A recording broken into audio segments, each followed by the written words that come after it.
Every Elder Scrolls game has something that makes it unique. Skyrim has armor crafting. Oblivion lets you cast spells with a weapon equipped. Daggerfall lets you climb basically any wall. And Arena is terrible. Let's try and clear the game using only things that are unique to Morrowind. So, what's unique about Morrowind? Quite a few things, actually. Medium armor. A terrible idea that was never repeated. It's basically heavy armor, but worse. Spears are a very underrated weapon type in Morrowind, and they are only in Morrowind. What a shame. Divine and Almcivi intervention are unique to this game, which makes getting around easier.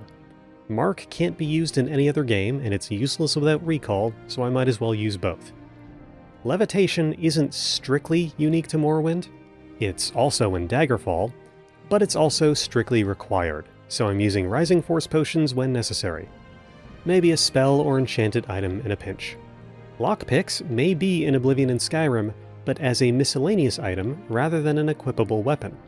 I'm using them.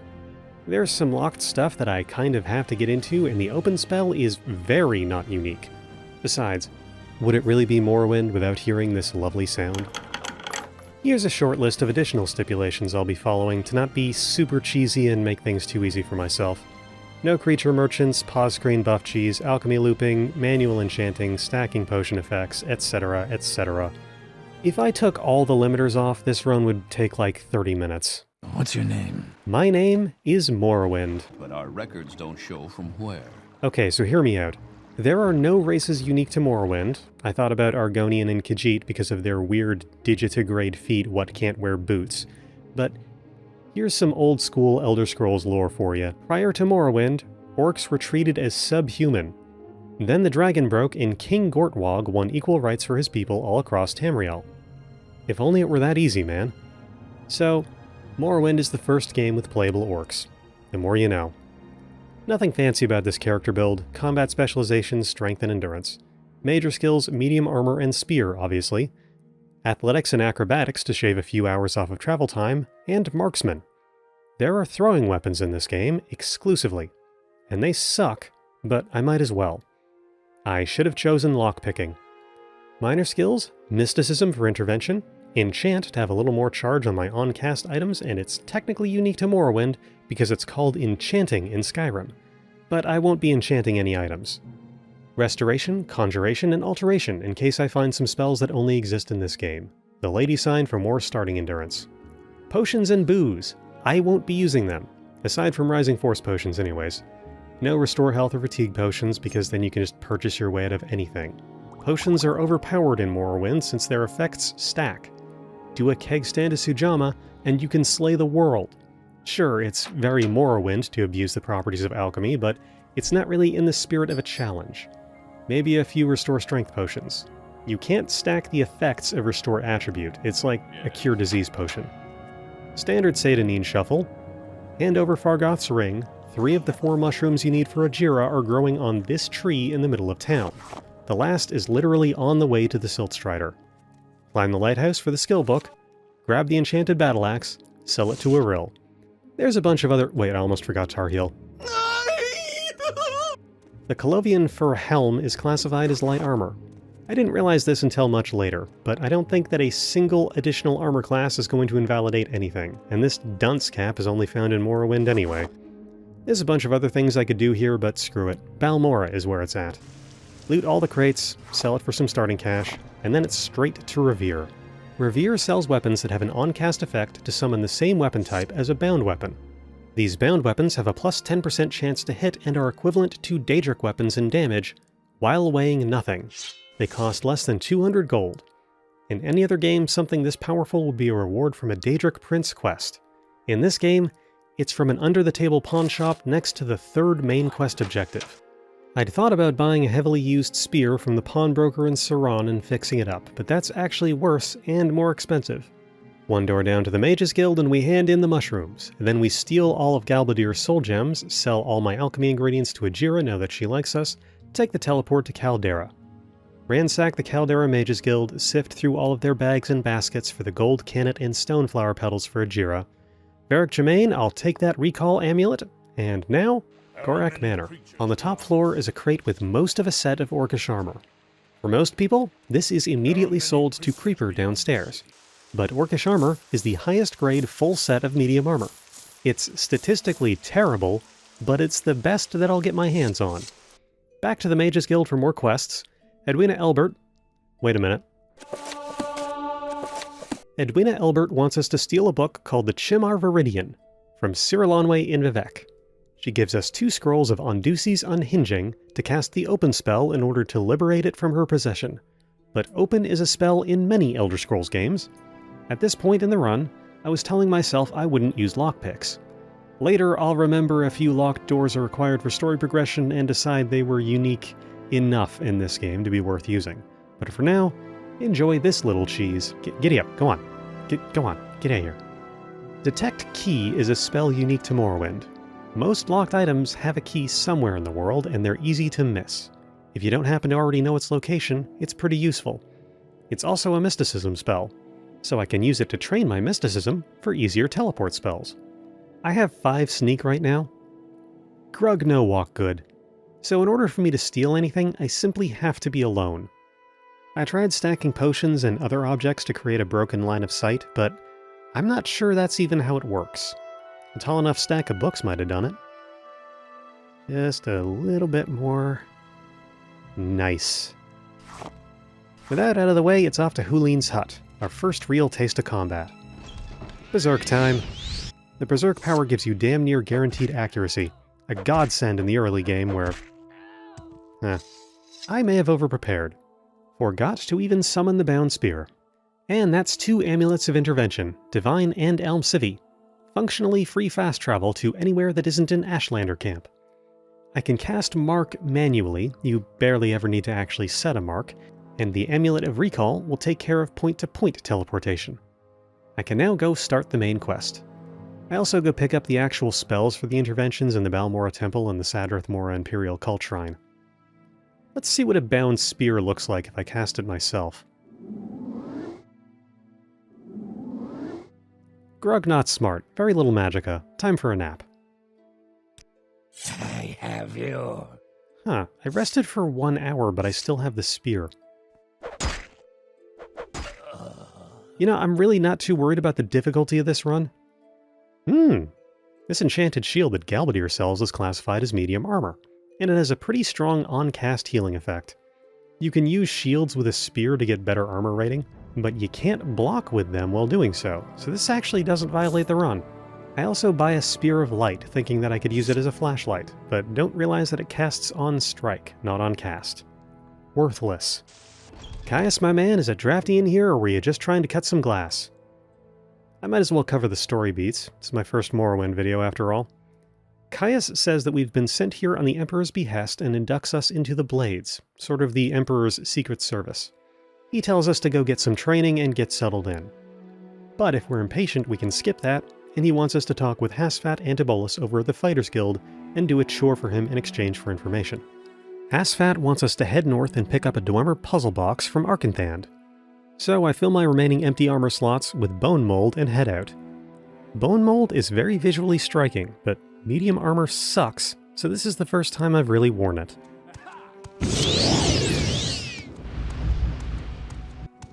Tuck and roll, Granny.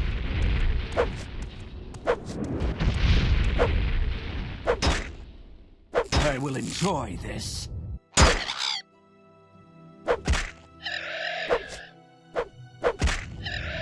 Probably the best thing about spears in Morrowind isn't actually their range, it's that spear is governed by endurance.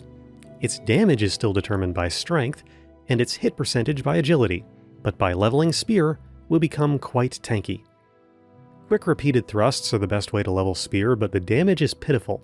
Really gotta wind up for those chunky hits. Spears do middling damage with a pretty fast attack speed, and they'd be busted if you could use them while also being able to block. As is, they're something of a niche weapon, mostly good for killing the ubiquitous Cliff Racer.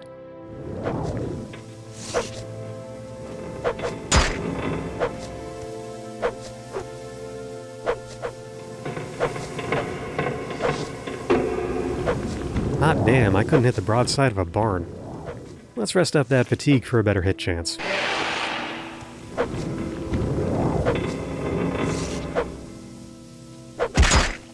Grug's getting upset. Fun fact about the puzzle box. You can't pick it up until the quest starts. It'll be there, it's just protected in some way.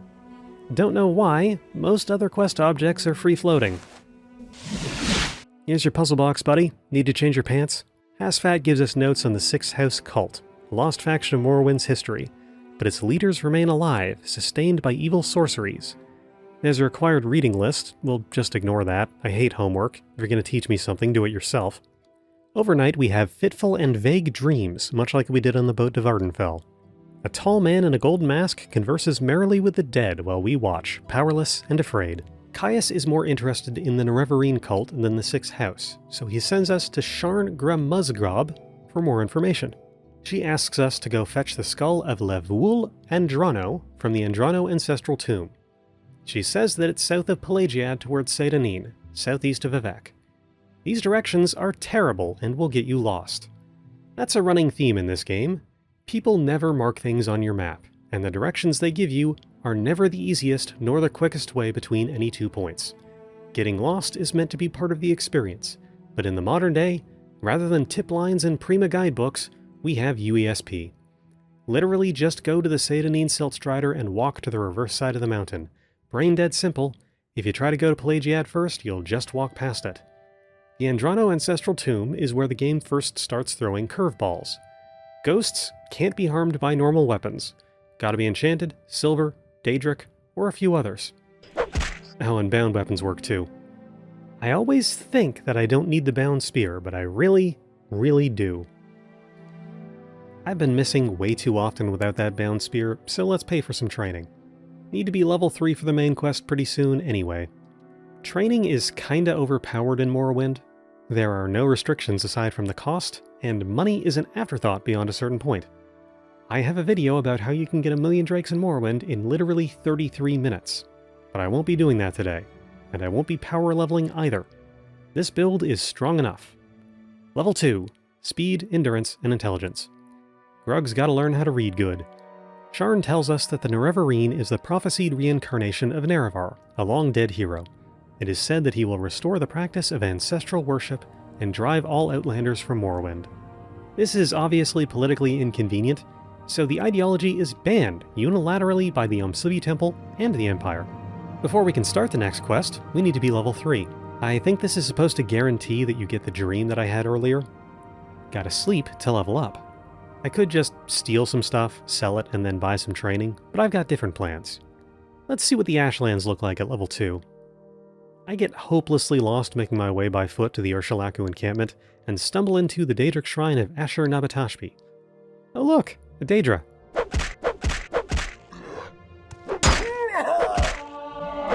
Trivial. This guy with the bow, though? The downside of Berserk is that it tanks your agility. You can hit everything, but everything can hit you, and you'll fall down a lot. Healing Shield is putting in some real work, though.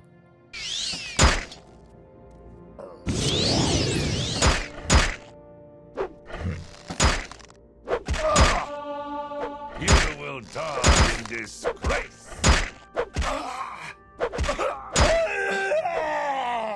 Finally. There's nothing in here. Oh right, ground level. No man. Pretty spicy in here. Mercy.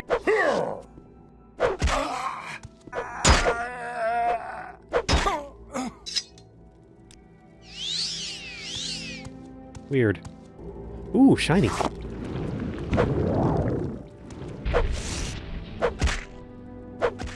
The damage over time on this fireball is pretty strong, but the healing shield can just about overtake it, as long as I don't get hit by a second one.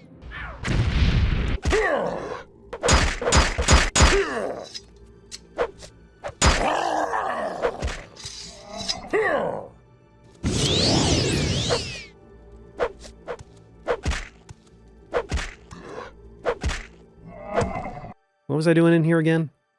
Well, that was a waste of time. I place a mark at the Urshilaku camp in the Wise Woman's hut, and then I head southward to the Urshilaku burial caverns. I'll need to do this later anyways.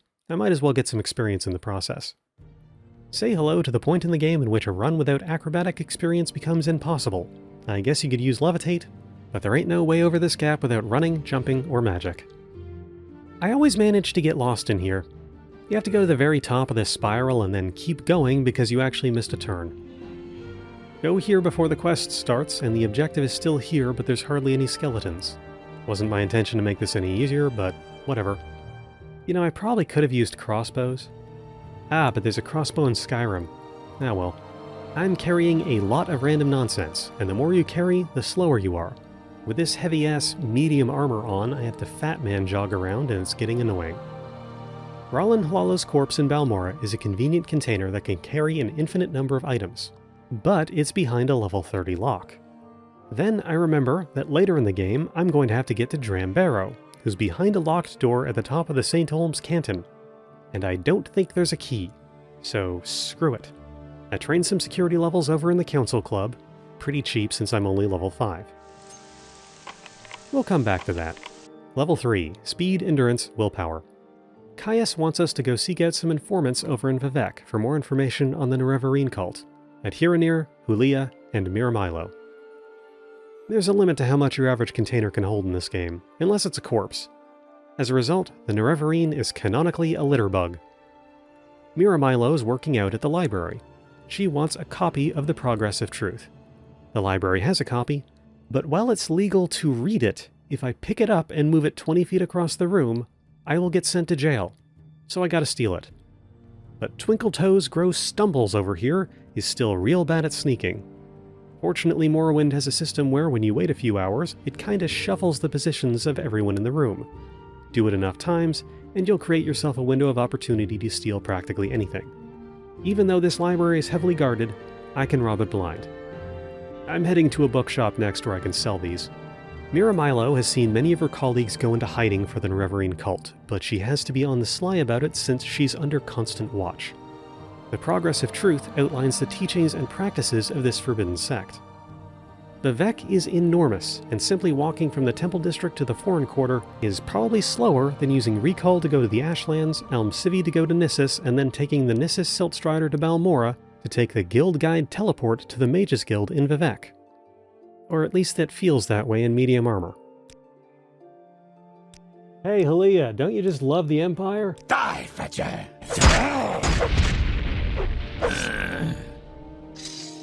Sorry for the mess. Buy yourself something nice. Jobasha, you are not going to believe where I got these 6 copies of Chronicles of Nichu left.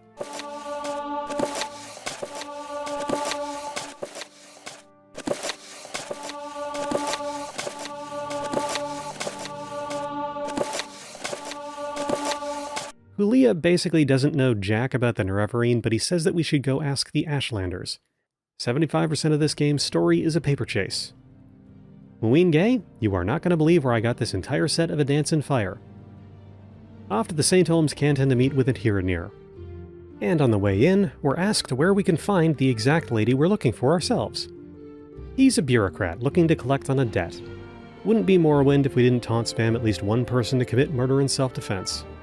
I guess I can do this part non-lethally, but it's kinda weird that on a mission from the Emperor himself, I'm having to assist in the evasion of Imperial taxes and mislead an Imperial agent. But it's Morrowind, so we love dead tax collectors here. In exchange for some head rubs and some time in my cardboard boxes, Hiranir tells us the Redoran prophecy is dumb and the Sixth House has been involved in smuggling operations. Back to Balmora and we give Caius some reports to chew on, and he tells us to do some freelance work. I could just pester him about it, but instead, I get down to some personal goals. I go to train more security, sell a lot of crap that I've been leaving on the ground, and then break into Hlaalu Manor. Shove all my crap right up Rollin's pockets, sell Nalkaria of Whitehaven the alchemy gear I stole from the Mages Guild in Caldera, and then steal Nalkaria of Whitehaven's alchemy set to sell to whoever. Read the medium armor book upstairs in Hlaalu Manor, and then it's off to Aldrune for a brisk jog in the beautiful Disease Storm.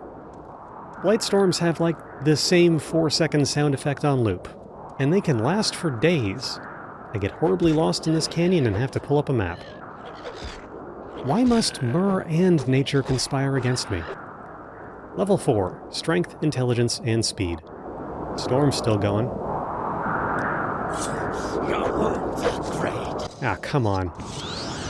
I've been in this godforsaken chasm for at least 24 hours now, and the wind isn't settling down.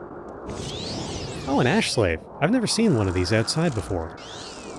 Ash slaves can do a lot of damage, but it's all magic attacks. Just keep your distance, dodge their spells, maybe put something between you and them, and they curl up like a kitten.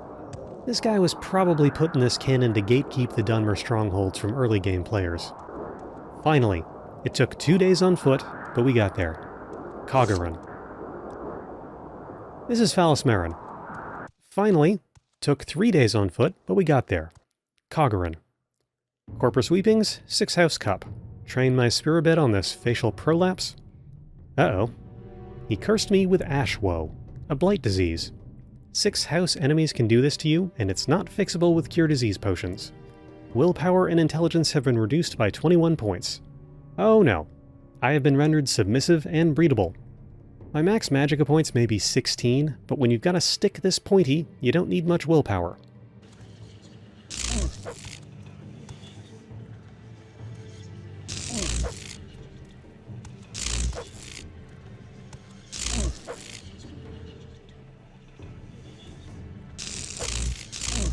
Thrilling.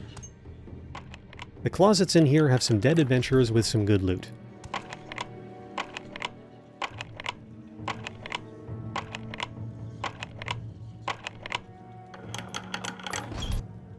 Remind me to remix the failed lockpicking sound into the backbeat of a hip-hop song or something. Just as soon as I learn how to do that. Oh, it's another one of you. The key to the basement of Cavern is locked. You can kill the Ascended Sleeper for it, but I'm a clever orc. Well, clever-ish. Right this second, I think I'd have trouble telling an elit from a guar. Leveling security increases intelligence, but it's actually governed by agility. I don't get it.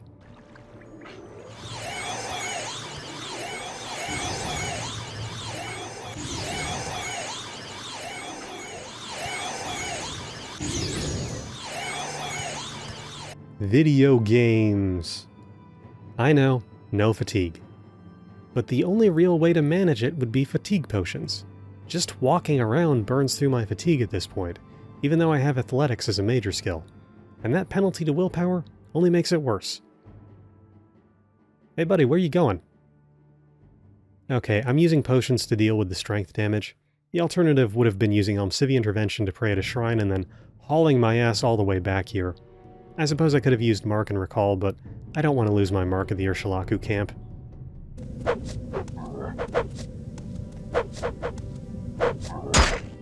Sixth House's finest.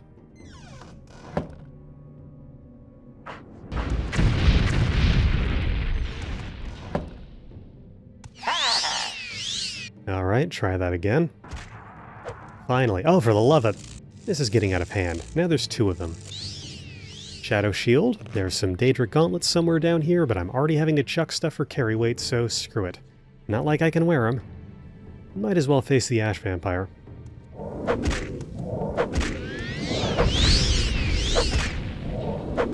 Complete pushover. That's everything I wanted in here. Almcivi. The Aldrune Temple can cure my blight disease for a modest donation. The blight epidemic is actually an economic disaster in disguise. I sell a lot of the potions I'm carrying to Sion Sintiev and then offload some of this loot to Lethur Vari. By waiting for 24 hours in front of him, his stock of 2,000 gold refreshes. But some of the bigger ticket items are out of his price range. Before I go, I pick up a copy of Words of the Wind, and then it's off to Rollin for another stuffing. What was all that about exactly? Don't worry about it. Caius is satisfied with our freelancing and tasks us with seeking out Hasur Zain Subani in Aldrune. This guy can be an absolute pain to find, because he's in a kinda hidden basement room underneath the bar in a corner club. But there are 2 corner clubs right next to each other, and I literally always enter the wrong one. Hasauer says it's customary to present Dunmer with a thoughtful gift before doing any business, so I hand over a copy of Words of the Wind. He loves books despite being an Ashlander, who are apparently willfully illiterate, or nearabouts. He says that only the Urshilaku tribe of Ashlanders still truly believe in the Nerevarine prophecy. The rest know of it, but don't trust it. Back to Caius, and he hands us the papers we were ordered to deliver to him from the Empire. It's said that Emperor Uriel Septim himself believes that we may be the Nerevarine. Uriel has something of a gift for this, having handpicked both the hero of Kavach at the beginning of the Oblivion Crisis and the agent of Daggerfall. Skyrim is the only game to not know his touch, although in his youth he also named Jegar Tharn his advisor, so he doesn't have a 100% hit rate. Caius doesn't really know what to make of this, so he bids us to go and see the Urshilaku camp to the north. Silt Strider service doesn't go that far, and neither do the ferries, so it's going to be a long trip.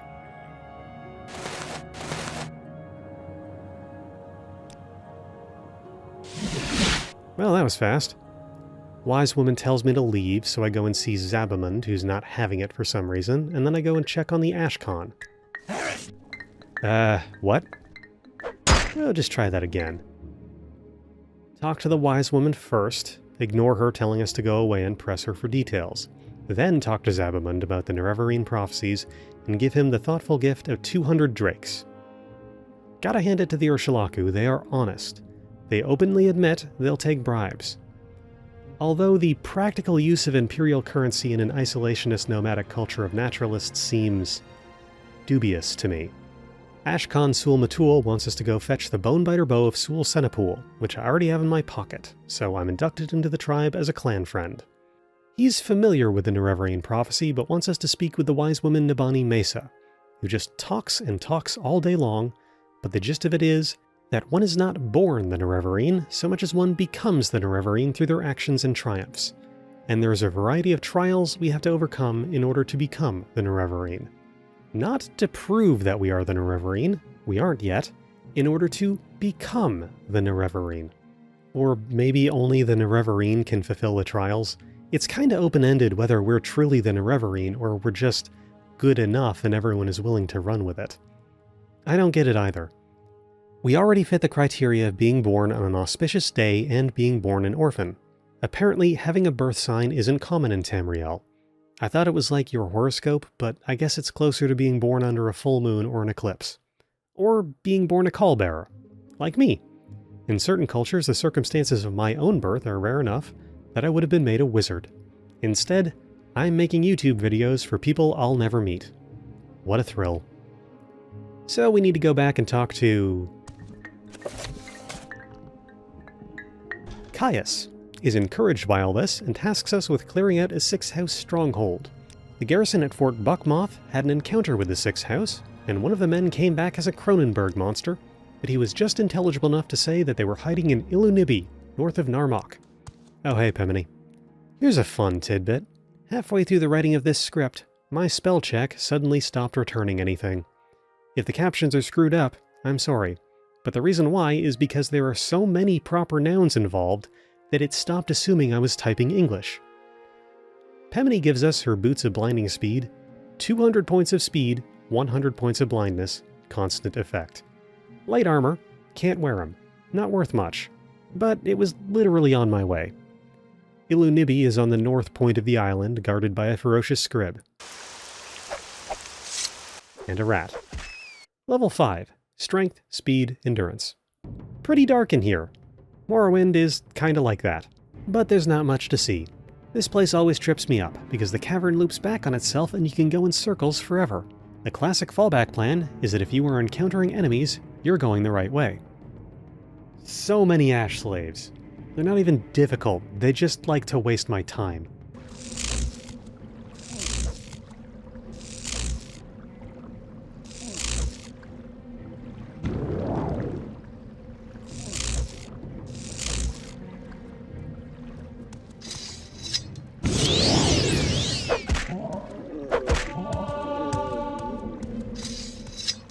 Dagoth Ur is worthy of berserk if anyone is. With his dying breath, Garrus tells us that he's in the middle of some calibrations. Upon our flesh. He gave us Corprus disease.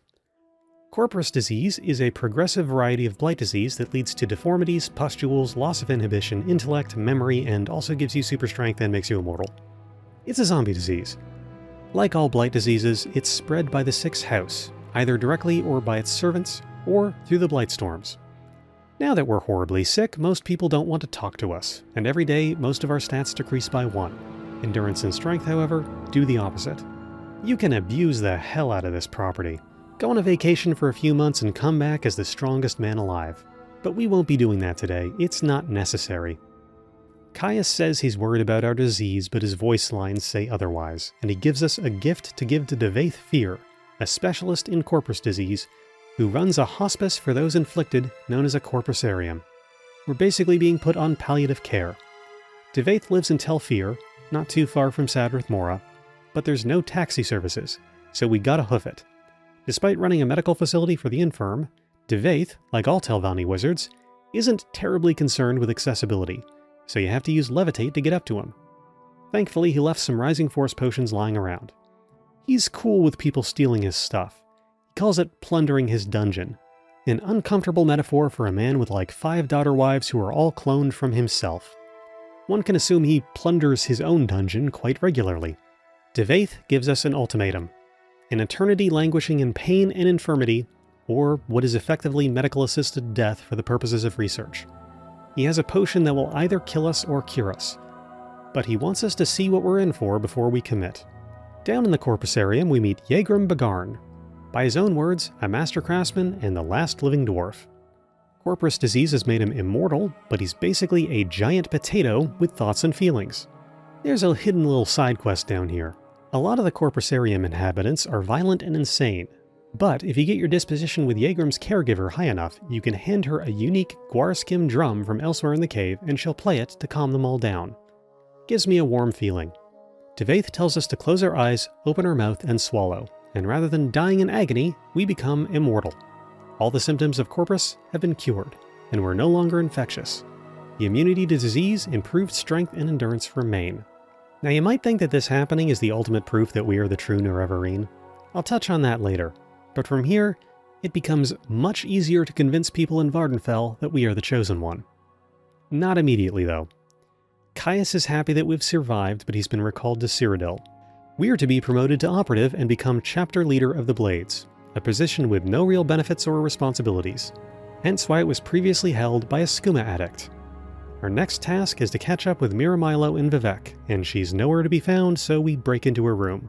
It's not hard, the key to the door is 5 feet away behind an Imperial banner, and find out that she's been imprisoned in Bardau. Bardau is a meteor of potentially world-ending proportions that was stopped in its path a mere 100 feet from the ground by the Almcivi demigod Vivec, for whom Vivec City is named. We need to use some levitation potions to get up there and then enter her prison room with a scroll of divine intervention. I suppose it's technically possible to do this legally, but for all intents and purposes, this is where the Nerevarine breaks bad with the local authorities. Miramilo says that she's fleeing to Hlaalu and that we should meet her there by way of a fishing boat in the harbor of Ebonheart. The fishing boat is run by Blada Heteria, a name that I had stuck in my head for weeks and could never remember where I'd heard it. I would just randomly say to myself twice a day, Blada Heteria, and never get anywhere with it. By waiting until the break of dawn, the portal opens and we're in the sanctum of the dissident Nerevarine cult priests. Gilvis Borello sits us down with a history lesson, the TLDR of which is that Nerevar worked with Dagoth Ur, the head of the Sixth House. But Dagoth Ur was corrupted by the power of the Heart of Lorkhan and disavowed and killed. Nerevar sealed Lorkhan's heart and Kagranak's tools, Dwemer equipment used for the manipulation of tonal magic, upon it. A way never to be used. Nerevar would then allegedly die in battle, and his 3 lieutenants would almost immediately succumb to the influence of Lorkhan's heart, ascend to godhood, and become the tribunal. What a bunch of assholes. Back at the Urshilaku camp, Nabani Mesa tells us to continue on the path of the Nerevarine, and that means completing more trials. Sulmatul sets us another fetch quest to a more dangerous location this time, and bids us to return with Corpus Reapings, a Dagoth House Cup, and a Shadow Shield. Sulmatul, you are not going to believe where I got this. Now we're off to the Cavern of the Incarnate. And I know it's loose geographic location, but the northern slopes of Vardenfell are just a bunch of valleys with impenetrable mountain ranges on both sides. Take the wrong slope, and you'll have to backtrack kilometers to even attempt to find the right path. By holding Malipu Ataman's belt, we get directions from the Ashlanders, but the directions are basically go east and then also go south at some point. Thanks. Also, here's something you can only do in Morrowind. Icarian Flight Scrolls. Thanks, Tarheel. I only have 3 of these. I feel like making a spell for it would be cheating. I'm gonna cut around like 40 minutes of me getting hopelessly lost for the 4th time. The door to the Cavern of the Incarnate only opens at daybreak, just like Hlaalu. The Ring of Moon and Star was said to be forged under Nerevar's orders to make him more persuasive so that he could unite people. It kills anyone who touches it that is not Nerevar Reborn. So Azura says that we are Nerevar Incarnate and we can use the ring without dying. but for some reason, we still have to prove that we're the Nerevarine by fulfilling the rest of the prophecy. We need to be recognized as Nerevarine by 4 Ashlander camps and made Hortator, basically warlord, of the 3 great houses. This doesn't serve any purpose, it doesn't help us in any way, and it's a giant pain in the ass. There's also some ghosts of other failed incarnates here. Some of them say they died on their journey, but that doesn't really make sense since their bodies are here, and it's to be presumed they died by touching the ring and being judged unworthy of it. We get the travel-stained pants, a clothing item which allows us to cast Levitate. A mercy because much later in the Telvanni Hortator section, you need to levitate a lot. This lady, Peakstar, actually says she beat Corprus.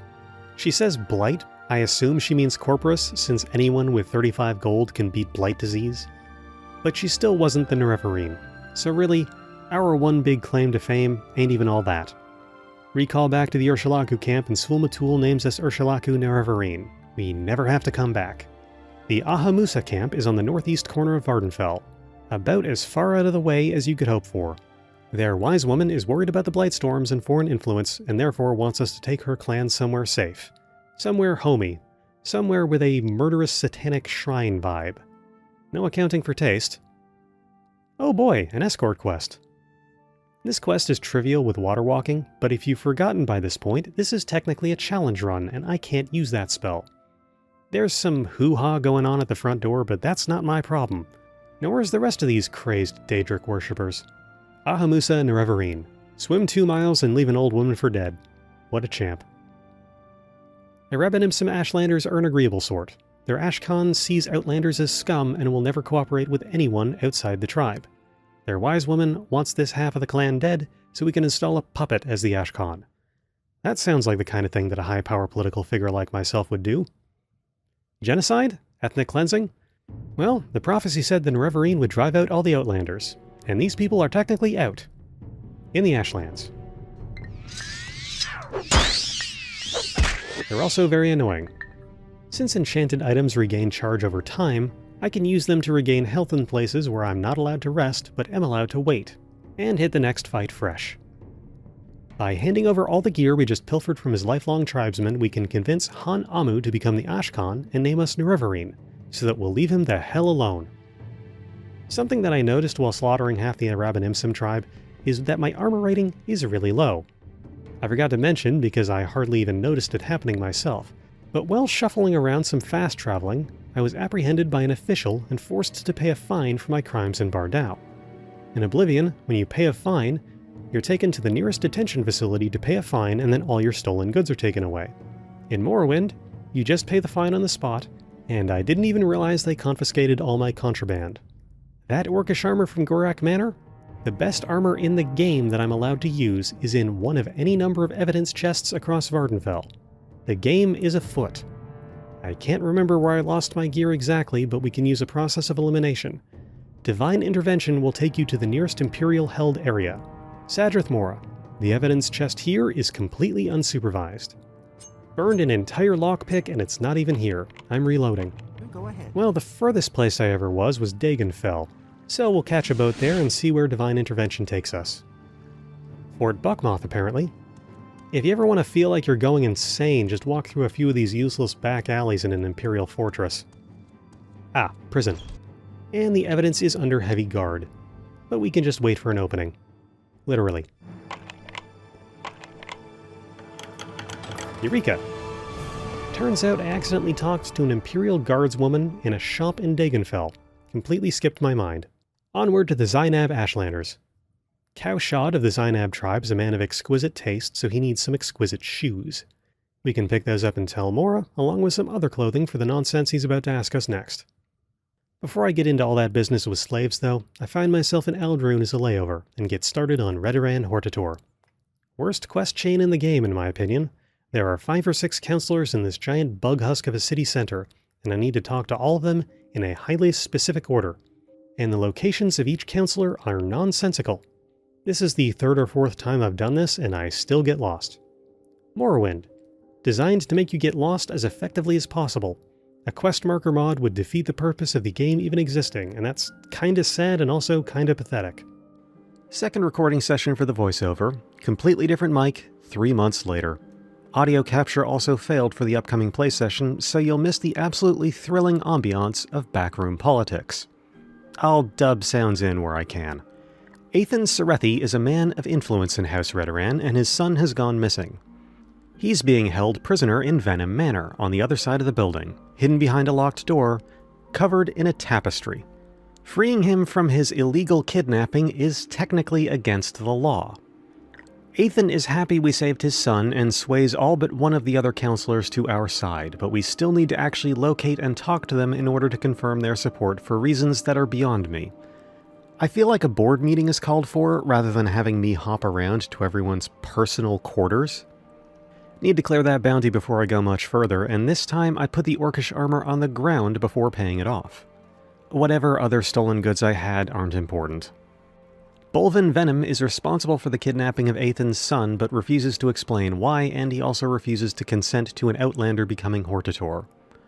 Hortators can only be elected by unanimous agreement, so one conservative means that nothing will ever happen. But Morrowind has trial by combat in its laws, and we can challenge him to a duel in the Vivec Arena, but only after we've personally confirmed support of all other counselors. I'm exhausted already. Cowshad likes the new kicks, but before he can trust us with the next task, he wants us to go kill a vampire named Calvario. He's in a tomb directly to the north of his camp that is flanked on both sides by trees. By sheer coincidence, there is a tomb directly to the north of the camp that is flanked on both sides by trees. But it's the wrong tomb. The real tomb is identical in appearance and simply farther to the north, which is why his directions were to go west, and then north until we see a Dwemer ruin, and then go northeast. I want to enter into the mind of the designer who, upon placing a quest objective, intentionally places a fake along the way just to trip you up, in a game where walking these distances can take 10 minutes. Level 7. Strength, Speed, Endurance. The poison trap on this door is real spicy. Drains my healing shield all the way before it runs its course. I barely make it. Should have just used a probe. Probes don't exist in any other Elder Scrolls game. It's literally free real estate. Calvario is just annoying more than anything. He has health absorb on touch, which makes him a DPS check. Better not miss 3 times in a row.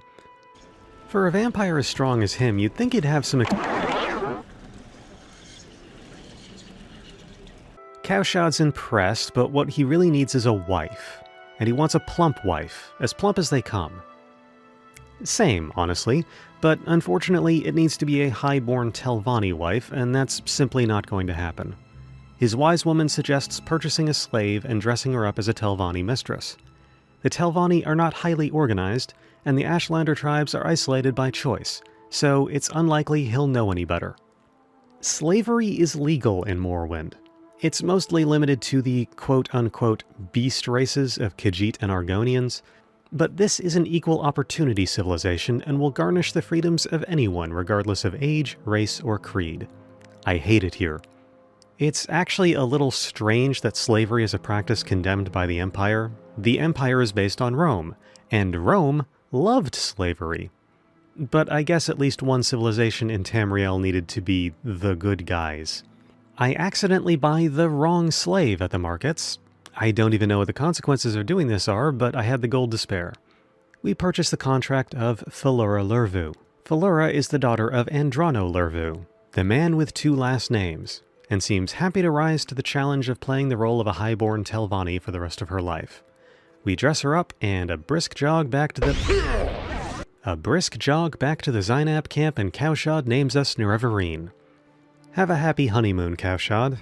If you wake up with your new wife plunging a kite and dagger into your heart, I'll be happy for her. Cowshad actually knows that Philura isn't a highborn Telvanni, and she's not nearly as plump as he would like, although I should think he can work on that over time. However, he's impressed that we went to such lengths to trick him, and will be happy to treat Philura like a princess for the rest of their life. Maybe I was too harsh. Bolvin Venom has been waiting for us at the arena. He gets exactly 1 good hit in on us, and then it's lights out. With him dead, the only dissenting voice in House Redoran is gone, and we have unanimous support. Redoran Hortator. Also, Vivec is spreading propaganda about us, calling us a false prophet and a danger to public safety. This basically just means that the average person in Vvardenfell is going to have a disposition drop towards us. Crassius Curio is the head of House Hlaalu, the monetarist faction of Morrowind. You may recognize the name. He wrote The Lusty Argonian Maid. Numismatist and xenophile. All things to all people. His vote costs 1,000 drakes. A simple business transaction. In the same vein, Yingling Half-Troll wants 2,000 for his vote. Drambero is hiding in a haunted house in the St. Olms Plaza. He's behind a locked door. There's no key, but there's a master lockpick on an upturned stool in the corner. This is why I needed to be able to use lockpicks. Please ignore that I can see through my wrist. This game is 23 years old. Dram is impressed that we could find him and pledges to vote for us gratis. The conservative of House Hlaalu is Orvis Dren. He runs a plantation in the outskirts. Xenophobic Dunmer number 16 at this point would like to know what we plan to do if we're named Hortator. Funny you should ask. I'm an imperialist. Your culture is based on slavery, necromancy, and literal Shia Gorak madness. Am I supposed to feel bad about your subjugation? Ooh, he's wearing a full set of Orcish armor. Don't mind if I do. Orcish isn't technically the strongest medium armor, but getting the best armor rating requires using a mixed set. The Inderal armor will make you permanently an enemy of the Ordinators, and Adamantium or Royal Guard armor is only in the DLC, so screw it. Dren has 2 women in his pocket, politically, and now he's dead, their complete lack of political willpower is mine to exploit. They'll name me Hortator just because I'm standing next to them and asking nicely. And probably also because my spear is dripping with blood. Crassius names us Hlaalu Hortator. Time for House Telvanni. Telvanni wizards are assholes, and they live exclusively in giant bug-like structures called Telvanni Towers. They're littered all over the place and real inconvenient to get to. Gallos Methendus in the Telvanni Council Chamber tells us to seek out Master Arion in Telvos. Where the hell is he? This is Voss. We want Telvos. The Tel means it's a big bug tower. I am minutes away from dedicating my life to Sheogorath over here. I bet I can make that jump.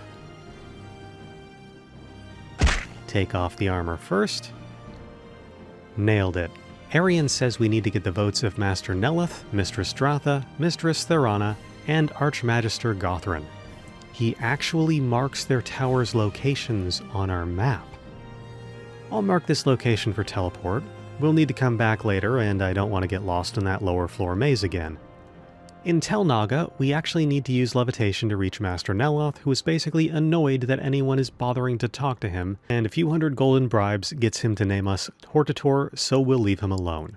In Tel Mora, it's an almost identical story with Dratha, except that because we're a man, she thinks we're gross and only names us Hortator if we prostrate ourselves and beg at her feet.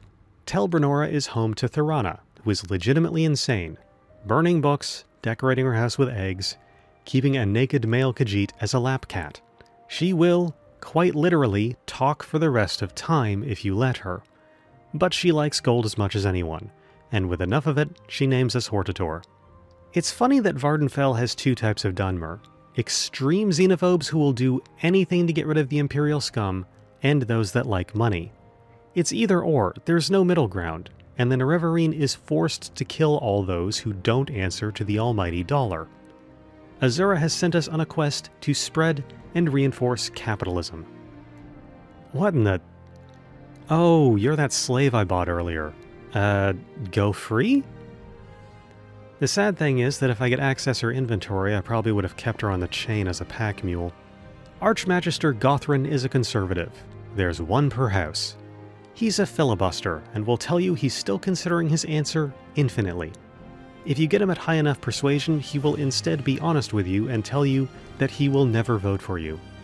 How nice. He's flanked by 2 Daedra, and he's a very strong mage. He also knows Paralyze. Flashbacks to Daggerfall. We'll taunt spam his friends downstairs, they're not attached by aggro. Oh, nifty. This lady is using a Devil Taunto. Same kind of weapon enchant as my Demon Spear. Didn't know they were just kicking about. Explains how she was so strong. I've got one ebony dart. Might as well throw it to lure him out. Maybe force him to waste his spells. Might as well throw it to lure him out. Berserk. Focus on him and only him. Watch for the green sparkle effects to dodge the paralysis on touch.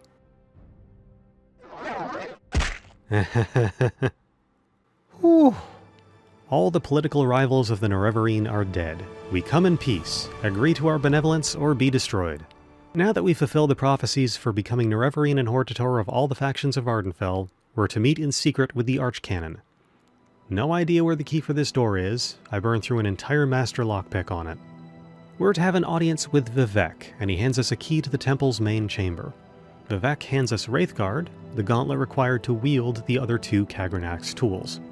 With Wraithguard, the dagger Keening, and the hammer Sunder, we can destroy the Heart of Lorkhan for good, severing the power from the Sixth House, and freeing Morrowind from Dagoth Ur's blight and plans of domination. In a very Lord of the Rings way, destroying the Heart of Lorkhan also destroys or greatly diminishes the divine powers of the Tribunal, Vivec among them. But since Bardau doesn't immediately crash into Vivec City, that can't be 100% true. We give our word to Vivec that we will stop Dagoth Ur, and are sent across the Ghost Gate into the Red Mountain. If you can believe it, Caldera is the closest town to the Ghost Gate. I've never seen an ash storm here, even though you'd think an imperial town like this would be Dagoth Ur's first target for corruption, but whatever. Wraithguard is heavy armor, but using it is required.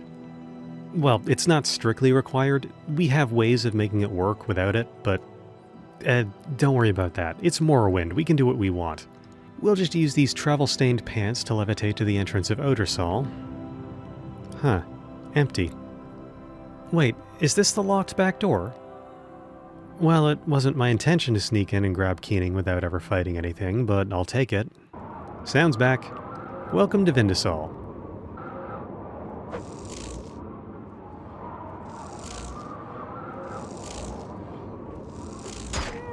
Ugh. I think I just stained my travel pants. And now back to the wall. You know, the actual damage output of Ash Ghouls at this level is pathetic. I should probably have just face tanked them to begin with.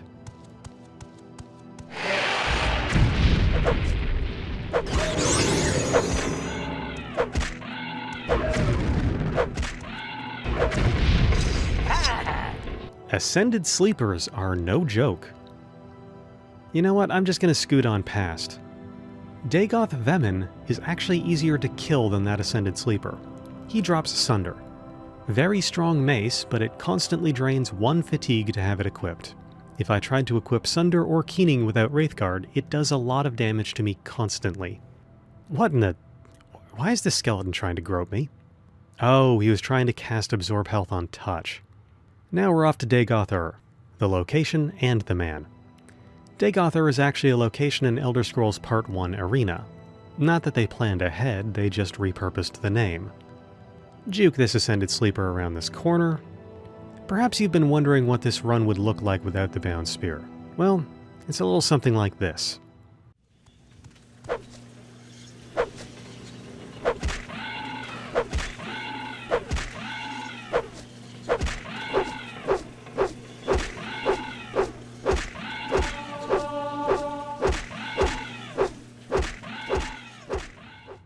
So yeah, just extrapolate that over like 10 hours. That's why I chose to not use the damaged silver spear from Sauron. Ooh, an Imperial Dragon Scale helmet. Medium armor. And better than my bone mold helmet. I'll take it. Oh, a demon mace and a demon bow. There's more of these than I thought there were. Welcome, Nerevar. Together we shall speak for the law and the land, and shall drive the mongrel dogs of the Empire from Morrowind. I wouldn't be too sure about that. Right glove of the horny fist. Well, I try not to judge. I'm sure he's been real lonely down here in the mountain. Dagoth Ur is happy to see us, but saddened that he's come to the realization that no matter what happens, he can't trust us. If we made every overture to appease him, if we gave him Cavernax tools, he will still be too paranoid of deceit to let us live. He offers us the first blow in combat, but asks us some questions. He asks us if we really are Nerevar Reborn. to which I say, I don't know any more than he. He asks us what we plan on doing with the Heart of Lorcan, and since destroying it isn't an option, I just say I have a secret plan. He asks if I would ever join him, and I say I would not. We chew the fat a little more, but his plans for Morrowind are vague enough to not be promising, yet horrifying enough to not be sane. And then he attacks us. It's a boss fight.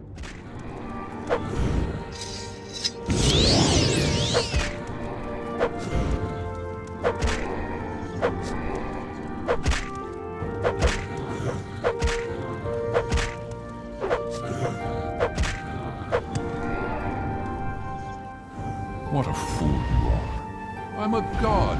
How can you kill a god? There is no escape. No recall or intervention can work in this place. Come, lay down Close your one. weapons. 1 strike with Sunder. 5 strikes with Keening.